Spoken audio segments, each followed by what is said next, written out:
Let's just good evening to you all.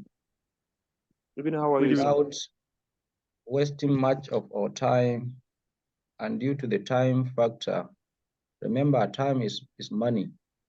It's even more Yes, than sir. money. At time you wonder.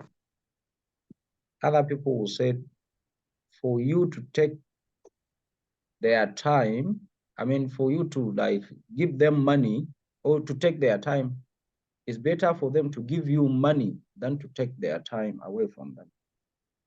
Yeah, so we cannot continue waiting for others.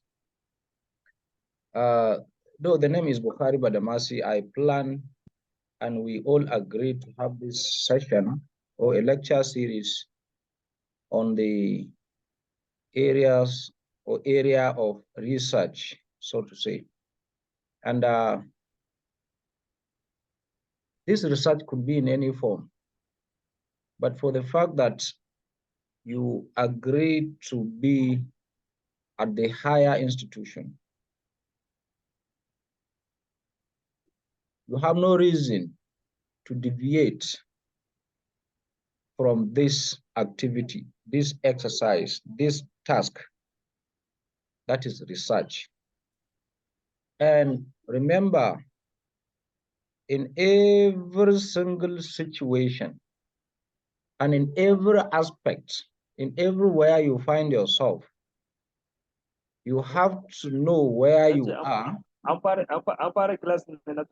And not only knowing where you are or where you belong, you have to understand whom you are.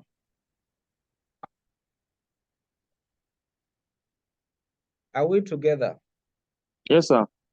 Knowing where you are coming from, where you are, and where you are heading to, that will give you the notion of what you are going to do or how you're supposed to do what you intend to do. Three things.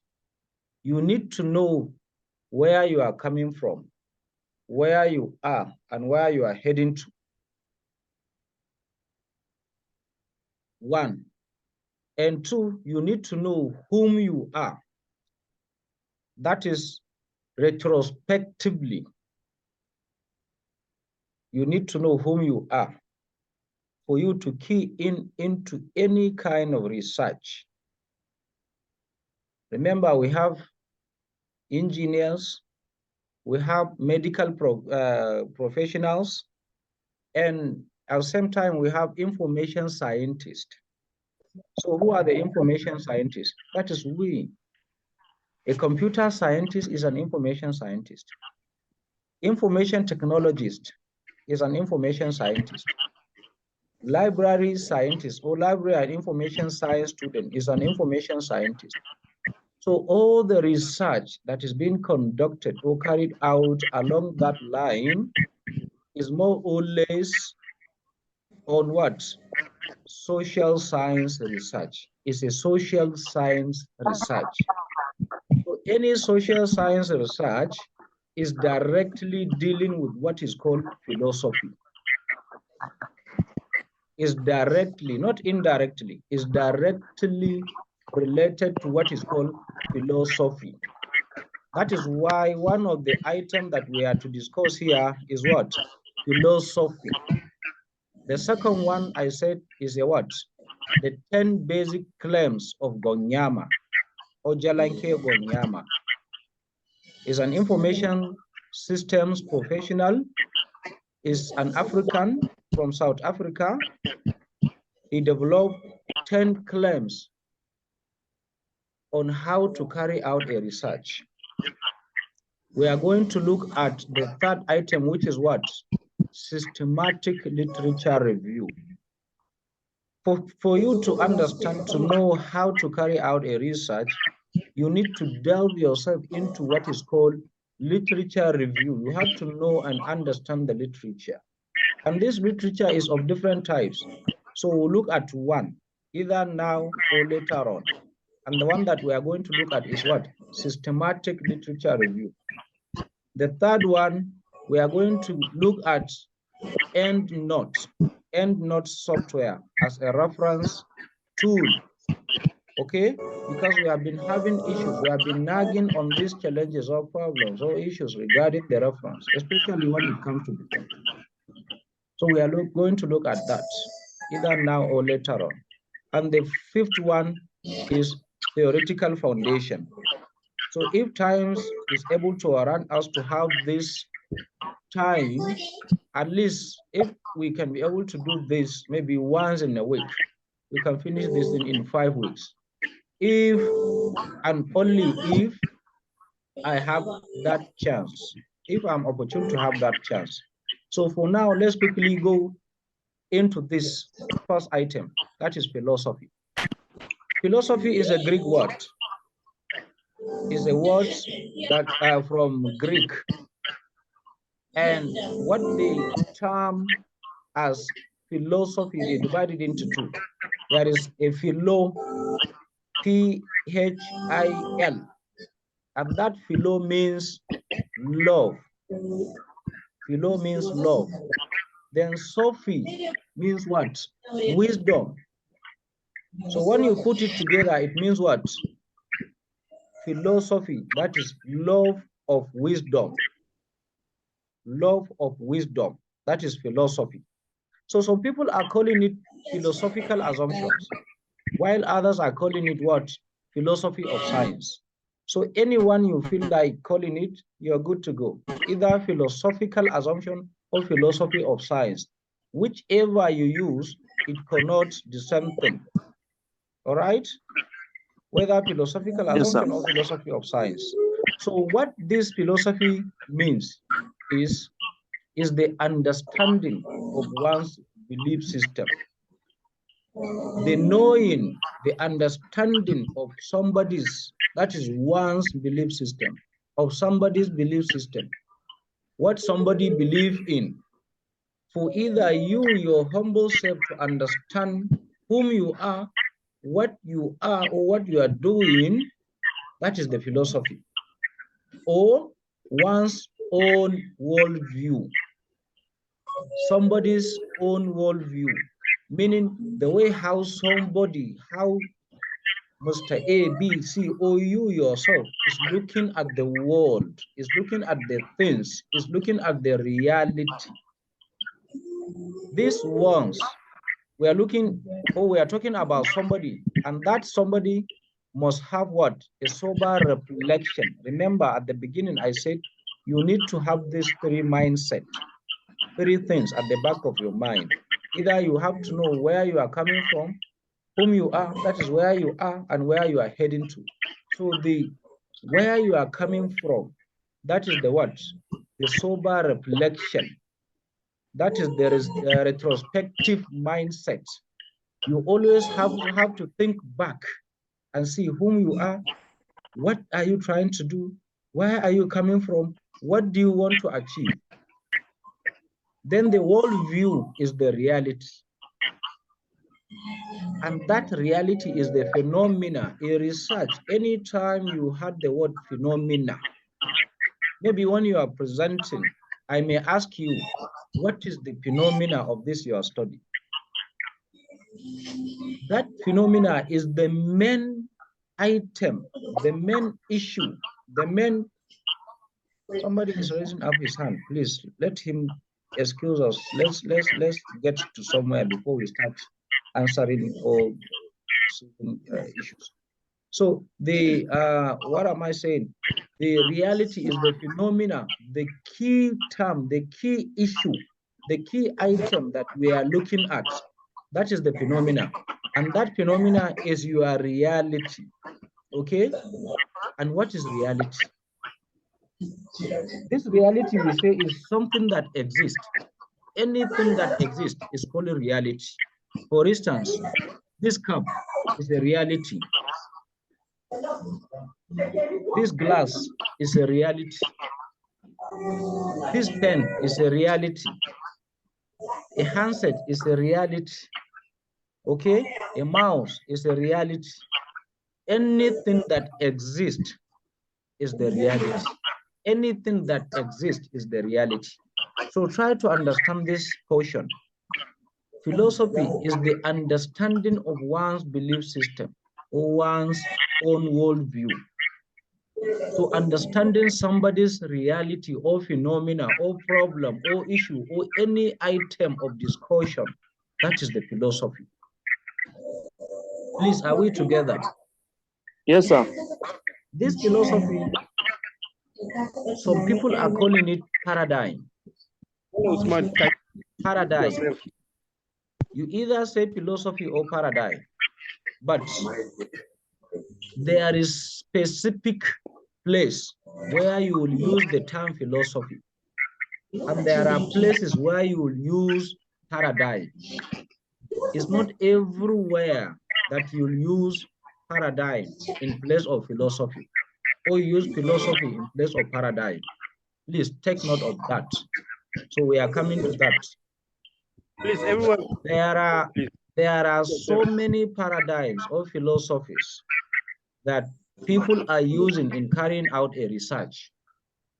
But in social science, I am able to bring out 5 key paradigms that are mostly common, that are common in social science generally. And these 5 paradigms are: 1, we have positivism. The second one is what? Interpretivism. The third one is critical realism. The fourth one is what? Pragmatism. The fifth one is called critical social theory. Critical social theory. These are the 5 major paradigms that are being used in social science research. But the most common paradigms that we are more conversant with are positivism and interpretivism. In a layman language or understanding, these 2 paradigms, we are calling them quantitative and qualitative. Okay? Positivism, some people are calling it quantitative, but there are some people who doesn't believe in calling them with these names, quantitative or qualitative. If you go to Asian countries, in other schools, if you keep on saying quantitative or qualitative, they will not even listen to you. They won't even understand what you are trying to say. But to us, anybody who had the word positivism, you know what it is, meaning quantitative, interpretism, qualitative. So let's quickly look at these 5 things. The first one is positivism. Positivism is all about what? Falsification of hypothesis. When we say falsification, meaning testing of hypothesis. Okay? Falsification meaning what? Testing of hypothesis. That is positivism. That is the rationale, the notion behind positivism. So please pay attention. Positivism has what we call objective. In research, we have the objective, we have the subjective. The objective or the reality of positivism is objective. Remember, we say reality is the what? Is something that exists. That is existentiality. Anything that exists is the reality. So positivist, when I say positivist, I'm referring to the people who are researching in this area, who are researching in the area of positivism. So positivists are looking at the reality as objective. Positivists are looking at the reality as what? Objective. What we mean by objective is, if maybe I have this pen with me, by the time I look at it, I will say, oh, this is a pen. I don't need any other person to tell me that this one is a pen. I understand, my humble self, I understand and I agree that it is a pen. That is, I took this reality objectively. Please, are we together? Yes, sir. I took this pen as a what? As a pen, as a reality objectively, without taking it to other people for them to tell me more about it. I don't need their information. I don't need their input. I'm not waiting for them to tell me it is a pen. Therefore, from my own side, I agree that it's a pen. That is why it is called objective reality. So positivism are looking at the reality objectively. That's one. Let me be pointing at it. Okay. One. Then the sense making of the objective reality. With the which objective reality? This one. This very objective reality, meaning the sense making of this objective reality must be objective, meaning I must agree with my humble self or with anybody who look at the reality and say it is that object. It has to be objective. You don't have to throw it to other people for them to tell you more about it. From your own side, from anybody who gives you the information. For instance, if you go to the field to collect data, by the time you gather the data, that data, all you need is to what? To analyze, interpret, and report. That is, you agree with what people said about what you asked them. You give them a questionnaire. They fill the questionnaire for you. So what they fill to you, you just pick it all, analyze, put it together, analyze it, and report. Okay? That is the sense making for you to bring out sense, to bring a sense out of that object, out of the reality. It has to be objective, meaning it must be objective. The way it comes from whomever that the reality, the information comes, you take it as it is. That is what is called the sense making of the objective reality must be objective. Two things. The reality is objective. The sense making of it is also objective. More example, if you go to the market, by the time you go to market, maybe you see a glass, you want to buy glass. You just maybe look for the one that interests you and pick. By the time you pick it, you don't need any other person around you to seek his advice, his support, to find out from him. Please, can I take this? Oh, this is nice. This is not good. Oh, please don't take it, change it. If you are not that type, you are a positivist. That is why I say you need to know whom you are. There are some people, by the time they come across something, they will judge themselves and say, oh, I need this, so let me take it. While others, they need to do shawara. Huh? Let me use this term. They need to hear from other people and say, let me seek for advice from other people. Whether this one, can I take this? Can I use this? Oh, I should change it. Ah, please change it, pick this one. If you are that type, you are not a positivist. But if you are a kind of people that by the time you come across something, you just pick it. Oh, your mind will tell you, this one is okay for you. Now take it. You just take it. You are a positivist. Internally, but you don't know.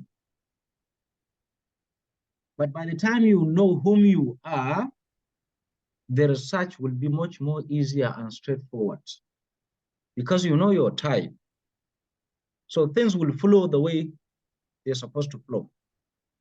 Then the next item is what? Judgmental rationality. How do they judge?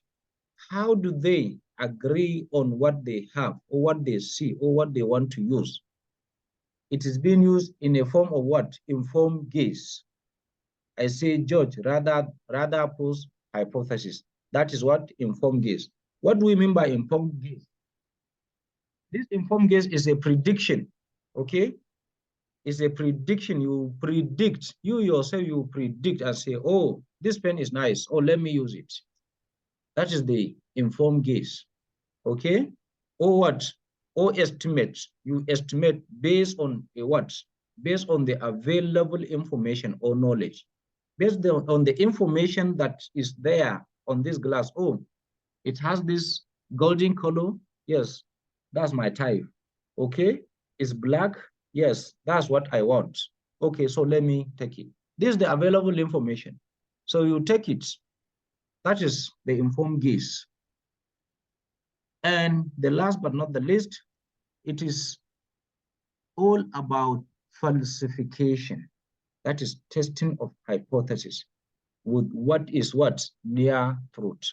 So at the end of positivist, you gather the data, analyze, bring out the report or the results or the outcome that is near truth, meaning something that is acceptable, something acceptable to the public. That is the what? Near truth. Please, do we understand positivism? Yes, sir. That is positivism for us. Let's quickly move to interpretivism. Okay, before we move to that, there are what I listed here as founding fathers, the people who are keen in this area. Anybody who is in positivist, you need to know the people who are keen in that area, the founding fathers, the people who are writing in that area. People like David Hume, we all know that is a quantitative researcher, is a positivist. Robert K. Yin, okay, Yin, Francis Bacon, all these people, Durkheim, they are all what? Positivist people. So at least we need to know people who are in that area, all right? Then interpretivist, no interpretivism paradigm. The reality of interpretivism is what? Is subjective. By now we should know what objective is.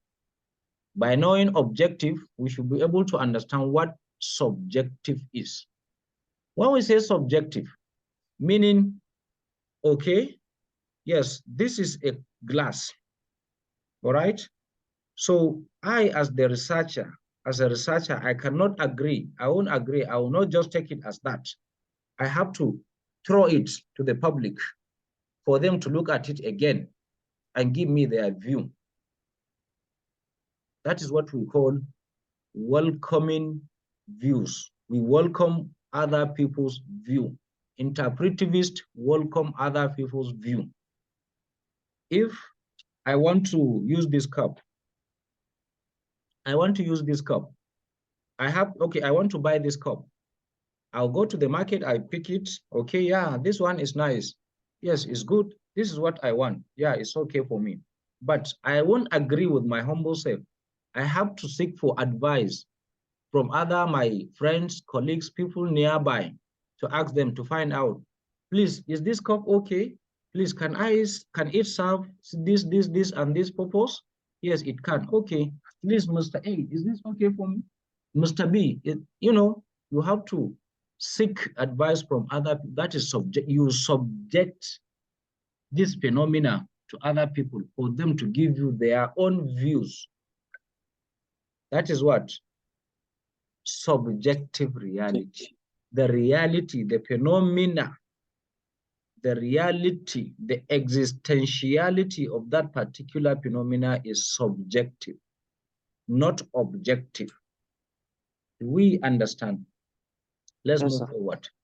The sense-making of such reality must be subjective. For you to agree, meaning you have to throw it to other people, as I explained earlier on. The reality is subjective, then you need to throw it to other people for you to make sense out of it. What people gives you, okay, you now use it and say, oh, this is what it is. Okay, agree. This one, I agree with it. Okay? Then the judgmental rationality. the judgmental rationality of this serious 10 minutes. Okay, before before the 10 minutes finish, maybe after this 10 minutes, we'll have another 15 minutes, okay? So that we can have 2 sessions, even though other people's are dropping, but we'll try to see if we can have another 40 minutes. Is that okay? Yes, sir.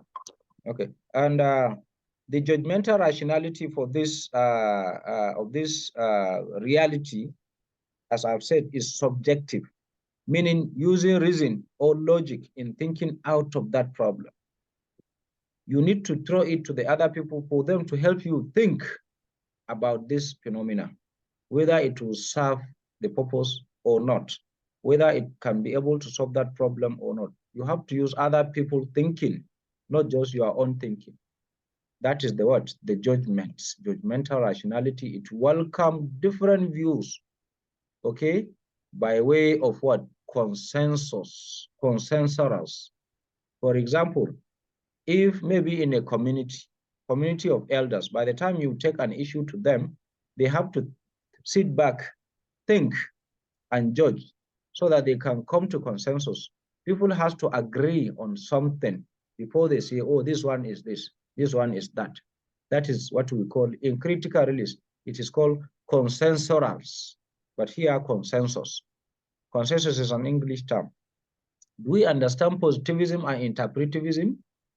Yes, sir. There are founding fathers for this. We all know Walsham. His full name is Geoff Walsham. We have Robert Steck. We have Stephen Hewley, John Creswell. We all know Creswell. They are all interpretivists. Okay? So if you are writing, if you are an interpretivist, we need to be seeing quotation from these people who know that, oh, this person is following his people, is following suit.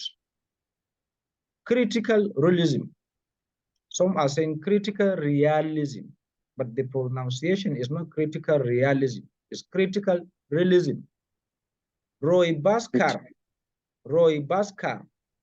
this person, the one that I'm highlighting, is the founding father of critical realism, is a German. He was born in 1947. He died in 2024. Sorry, 24. Sorry, 20. Was it 2090 what?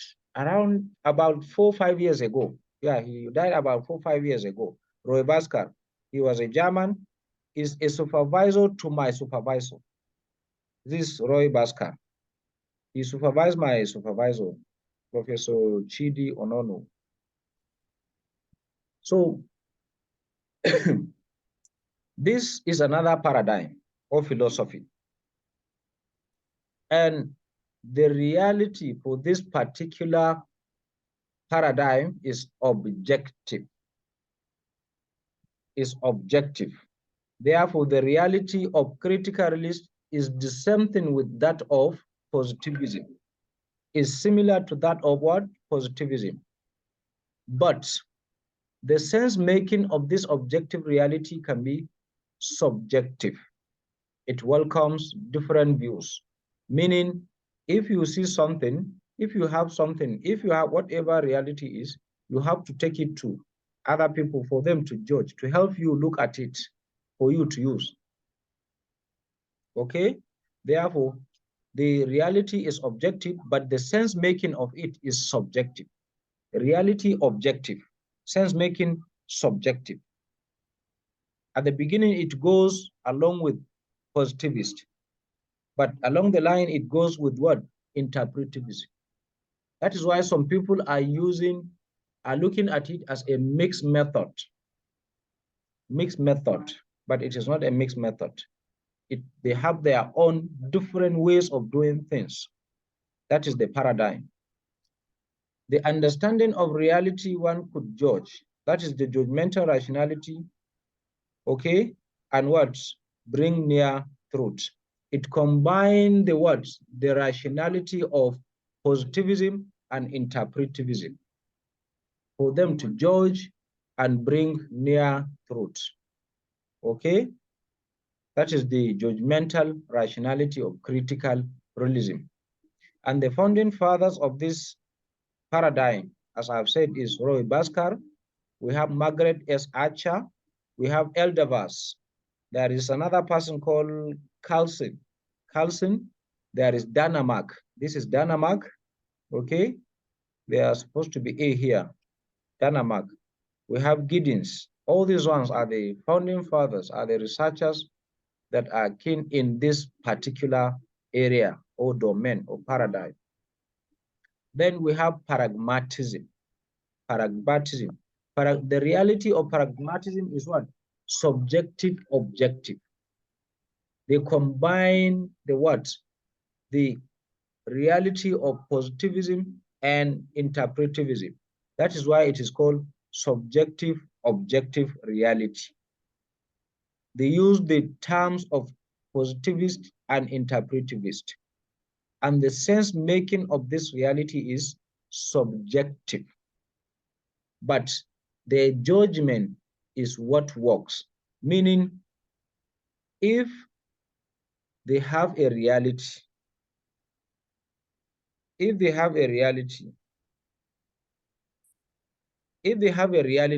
so they are looking at that reality as whatever, that anything that gives them a positive result, that is what they will pick. If they have about 10, 20 things, whatever it is, or if they have this cup, as far as the cup will serve their purpose, if the cup will serve their purpose, so they will pick it. If it will not serve, it is this cup that will serve their purpose. They will keep the one that will not serve their purpose and pick the one that will serve their purpose. That is what we call what works. And that which works is the near truth. Please, are we together? Yes, sir. The critical social theory. Critical social theory is the same thing with what? Pragmatism is objective, subjective. Also, the sense making of this reality is what? Is subjective. But that reality must be virtual. Is what? Is non-concretized. It's not something contextualized. It's not something that we can see. The reality is not a reality that we can see or that we can touch or that we can move from one place to another. That is the critical social theory. It's not about seeing the reality. There is where I think I give more example of this. This is the reality. I give different types of reality. We are coming to it. But I want you to put this at the back of your mind, that critical social theory is dealing with the reality that is virtual. It's not concretized. It's not something that you can hold.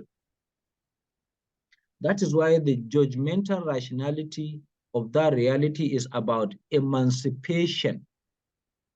When we say emancipation or emancipate somebody from something, meaning removing somebody from one trick, one problem. Kila kamar ka cire wani daga cikin wani hali, wani yanayi, wata ukuba, wata damuwa, wani kunci. That is emancipation. Okay? If somebody is in one bad and critical condition, so removing him out of that condition, that is emancipation. Therefore, you will see that this emancipation or this paradigm is not about something concrete, it's virtual.